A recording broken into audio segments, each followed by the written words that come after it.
Hi, today I'm going to present a PowerPoint about the evolution of computers. When and how did it all start? From the 1930s to today, the computer has changed dramatically. The first modern computer was created in the 1930s and was called the Z1, which was followed by large machinery that took up entire rooms. Through the 60s, computers evolved from professional use to personal use as the first personal computer was introduced to the public. Although computers seem like a relatively modern invention, computing dates back to the early 1800s, and throughout computing history, there has not been a lone inventor or a single first computer. The invention of the computer was incremental, with dozens of scientists and mathematicians building on their predecessors. The modern computer, however, can be traced back to the 1930s. In the 1930s, Konrad Zuse created what became known as the first programmable computer, the Z1, in 1936 in his parents' living room in Berlin. He assembled metal plates, pins, and old film, creating a machine that could easily add and subtract. Although his early models were destroyed in the World War II, Zuse is credited with creating the first digital computer. In the 1940s, John Moseley created the ENIAC during World War II to help the Army with ballistics analytics. The machine could calculate thousands of problems each second. The large-scale ENIAC weighed 30 tons and needed a 1,500 square foot room to house the 40 cabinets, 6,000 switches, and 1,800 vacuum tubes that comprised the machine. In the 1950s, the JOHN-ENIAC was completed and was used by RAND researchers.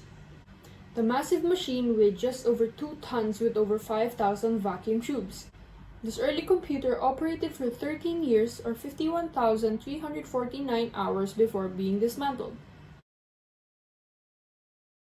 Up until 1965, computers were reserved for mathematicians and engineers in a lab setting. The Programma 101 changed everything by offering the general public a desktop computer that anyone could use.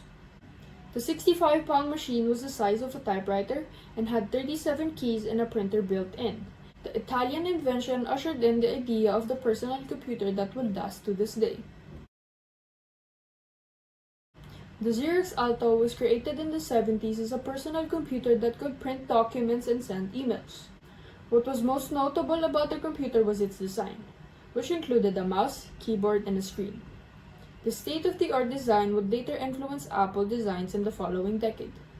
The Alto computers were also designed to be kid-friendly so that everyone, no matter the age, could operate a personal computer. Steve Jobs introduced the first Macintosh computer in 1984. Like the Xerox Alto, the Macintosh had a keyboard, a mouse, and a small 9-inch screen.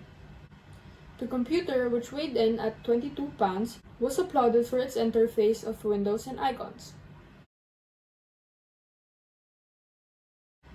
The Imax G3 was launched in 1998 and quickly became known for its Bondi blue clear casing. The 38-pound iMac included USB ports, a keyboard, and a mouse. It was meant to be portable and customizable. In 2008, Steve Jobs slid the first MacBook Air from a manila envelope and shocked the audience at Apple's Macworld with how thin the laptop was. Measuring only a 0.76-inch thick, the expertly designed laptop changed the industry forever. Apple got rid of the CD drive and only included a USB port and a headphone jack. Today, computers come in all shapes and sizes, including tablets, which are simple touchscreens without a keyboard or a mouse.